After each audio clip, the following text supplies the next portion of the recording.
بيكم أصدقاء قناة تبسيط المعرفة. أنا اتعلمت إن أنا أعمل إزاي شجرة، وعشان الطالبات اللي خدوا أجازة هعلمهم معايا يعملوا إزاي الشجرة. اعمل 7، اعمل تحتها 7 أكبر منها، وبعدين 7 تحت أكبر من ال7 اللي فوق. ها. طب بعد كده هنعمل ايه؟ فين الشجرة؟ اصبروا علي. ونقوم نازلين على الغصن بتاع الشجر.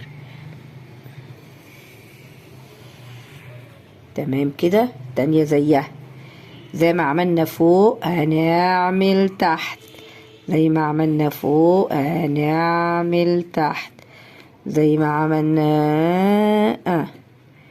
سلام عليكي، يا سلام. ايه الشطارة بتاعتنا دي؟ طب بعد كده ايه؟ سهلة، في حاجات حلوة. انا شفت مهزلة النهاردة في امتحان الرسم، العيال مش عارفة ترسم اي حاجة خالص، يعني في عيال على الله حكايتهم. طبعا انتوا بقى ممكن تعملوا احسن مني كمان، انا كمان عشان الموبايل مانيش شايفة. ايه رأيكم؟ بقت شجرة. نعمل حتة كمان كده.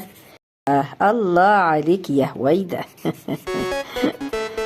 انا ناوية في الاجازة بتعلم الرسم ان شاء الله.